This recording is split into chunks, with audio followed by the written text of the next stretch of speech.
Hey guys, man, Nickey here. So today in the dyno we have a car that's come back to us after a number of years. 2011 5th gen. So this is an SS. This is a serialized package that we did years ago, and this car kind of came up in stages. The original customer, and when I say original customer, it has since changed hands. So the original customer brought it to us as pretty much a stock vehicle. And obviously it's got a lot of appearance mods you can see. Initially we did our stage 2 normally aspirated package to it, which I shouldn't say stage 2, it basically is a stage 1 package. Stage 2 cam, ported heads, and he drove it like that for a little while. And I'm gonna pop the hood here. You can see it's got our stripes. Again, it is a serialized car. And then that same customer, the original customer, came back for a supercharger. So, sorry while I pop the hood, the camera's gonna get funky, but. So, we did a Magnuson Raid X jackshaft style 2300. And he drove it around like that for a couple years, and he ended up selling the car to another gentleman who's now basically a new customer. And before it came to us, this new customer had it at another shop that basically did an auxiliary pump and an E85 tune, a flex fuel tune. So put a flex fuel sensor on it, and I believe used DSX stuff, DSX flex fuel and DSX auxiliary fuel pump. So the previous customer had changed some parts on it himself and made some changes to the pulleys and the jack shaft and stuff, and he actually had a bearing failure here, and we had gotten some parts, and he ended up doing some work on it himself. He had some problems with the belt not staying on and wanting to shred, and that problem was passed on to the new customer, and that's basically why it's here, so we can get this belt issue straightened out. So I've done a couple little things to it so far. The previous shop was at another shop in the Midwest here, and they made a couple tweaks on the belt, and the customer still had an issue with it. So they modified one of the pulleys, I modified one of the other pulleys. I changed the belt on it. I think the previous customer, the original owner of the car, the original owner we did work for in the car, I think he ended up putting the wrong belt on it, and so the other guys and the new customer that owns the car now and the shop it was just at, I think they were going off that belt size. And so anyway, I put a shorter belt on it, got the belt tension right.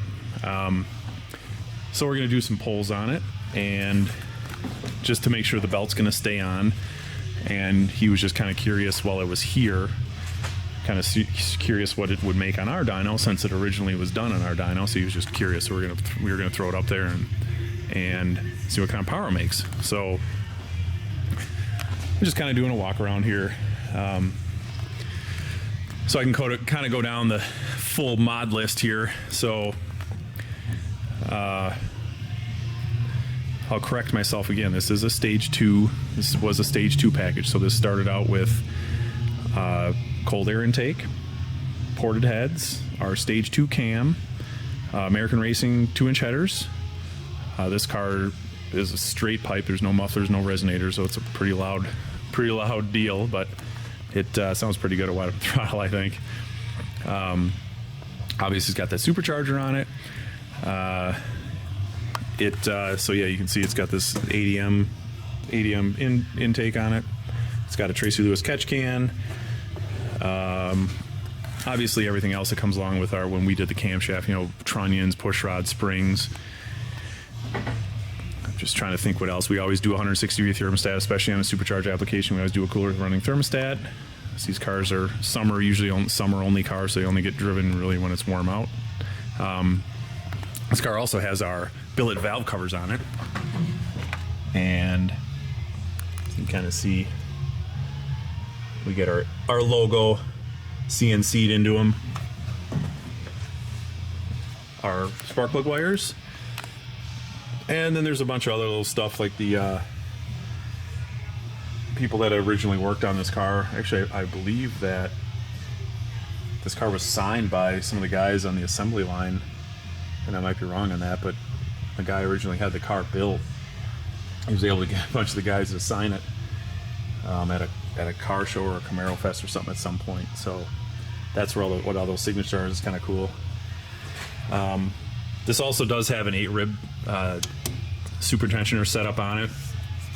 So it does have 8-rib drive, Innovators West harmonic balancer, obviously 8-rib. We're kind of pushing this kind of horsepower and turning this blower fast enough. That 8-rib is kind of a necessity. It does have the overdriven rear cog setup on these. So on these Magnusons, you end up with they'll come stock with I believe it's like a 12-rib belt. It might be kind of hard to see because it's dark here. You can see it.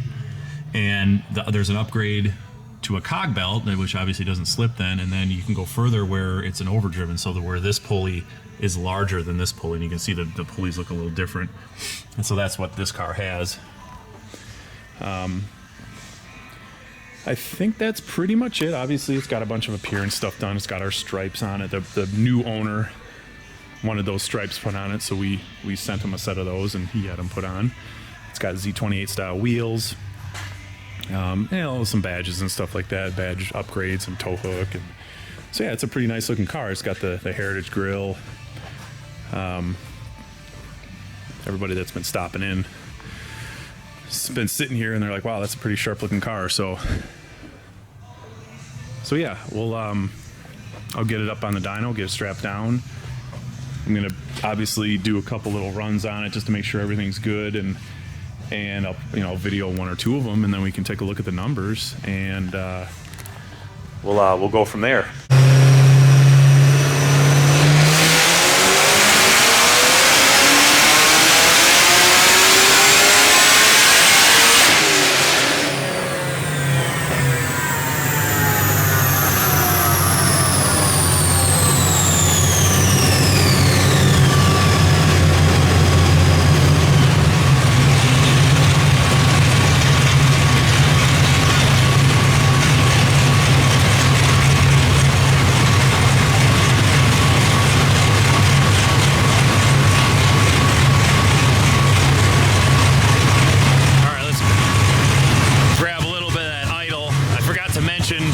This does of course have our American Racing headers on it, and this car is straight piped.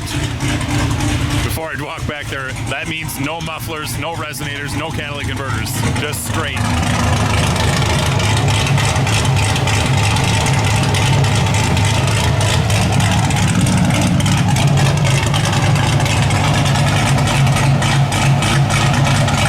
So it is loud.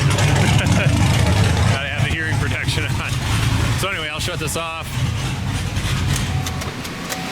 Go shut those fans off.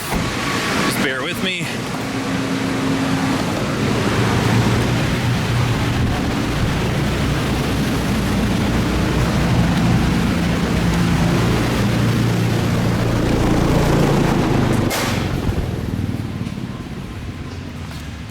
All right, we'll walk over to the graph here.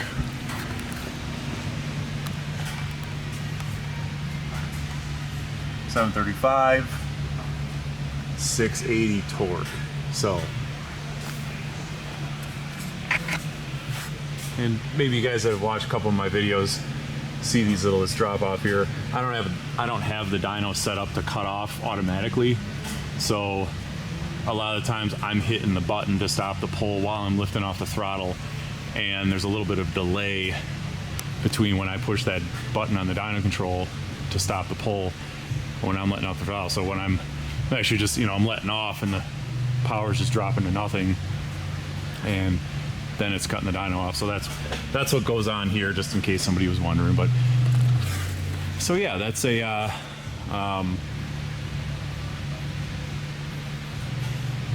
it's about 8. Oh, I shouldn't say that. I look at the data log again. Seeing about 9.5, 10 pounds of boost at the top. The boost is falling off just a little bit on this thing. We are seeing about 11 pounds up here in the mid-range, up in this area. The top here we're seeing 9.5, 10 pounds. You can look at the data log quick, but since I do have from years ago when this car was basically stock, it might have had a cold air intake on it. I do have some pulls from when it was a stock car. So that's again, I go back to that. That's really all that matters. We're looking at these dyno numbers and stuff can vary, whatever, you know. I hate trying to race dynos versus other shops and other cars and blah, blah, blah. Ultimately, what we're really trying to after here is we're trying to see what modifications do as far as gains and power. So because we did this car years ago, I have a baseline from this car. So there is Joe's baseline, the previous customer. And he might have had a cold air. Again, this was 3 or 4 years ago when we originally did it. He might have had a cold air on it at that point. I don't remember. I remember it being very close to stock with that 398. You know, it might have had a cold air up pipe on it or something like that. But yeah, that's how he came in years ago. And obviously that blue pole is the one we just did. So there's the gain with ported heads, our stage 2 cam, a Magnuson jack shaft Radex style blower, kind of the earlier style blowers that, you know, they've got some of the newer heartbeats and heartbreakers and stuff like that. That's the earlier design with the earlier case. Headers, again, straight pipe, no mufflers, no resonators. It's a very loud car, but that's how some guys like it. I think it does sound good at, you know, 65, 6,800 RPM, but it's loud. And we also did and I can bring that up too, before we put the supercharger on this car. I gotta remember which run that is. I think it's this run. So that green run was just to kind of go through the progression that this car went through. So that was pretty much our baseline way back. This is when we did a heads cam. That was no supercharger. That was just our heads cam package. Heads cam and a fast intake manifold was that 501 number. So obviously you can see with the bigger cam, you lose a little bit down here, but the gains up top are huge. You gain a lot, you know, especially after 4,500, you really see a gain with that bigger cam. So, you know, our stage 2 cam is a low 230s, you know, mid upper 240s on the exhaust at 50 thous lift. Again, not the biggest, most ginormous cam out there, but for a 6.2 liter, it's more than enough for, you know, a street cam. So, and to see 500 wheel is pretty nice. So yeah, that's obviously that was before, that was years ago. Just kind of going over the kind of the mod progression, and obviously we can go to the run I just did.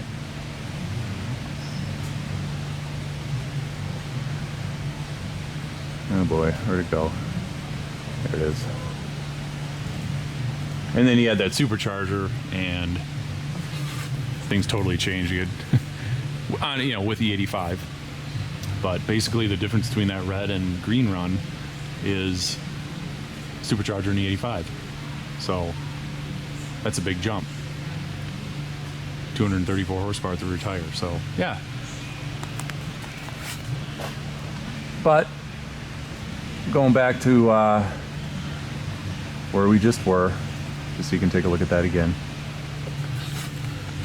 So anyway,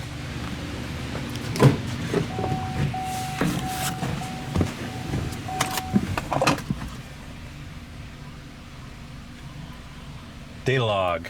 So you can see here that pink line. That's about 11.5 pounds right there. That's a 3,700 RPM, and at the top we're dropping, yeah, see, I'm about just about 10 pounds there at the top end. So we are losing a little bit of boost. Now this is one of the things I've been working on in this car is that boost kind of dropping off. I've adjusted the bypass, made sure the supercharger was bolted on, made sure there's no belt slip. We went over the pulleys, and and belt alignment, the tensioner is tight. The kind of everything else we went over. I'm just kind of looking. I'm kind of pausing here because I'm looking over this data log, but we have verified all those things. So it's just a case of whether we're running out of throttle body, because this does have a stock LS3 throttle body on it, so that might be one area where we're kind of restricting the blower a little bit. The throttle body is starting to waver just a tiny bit at the top, so that could be also contributing. I think there's just a couple things contributing to this. So, but all in all, we're already beyond.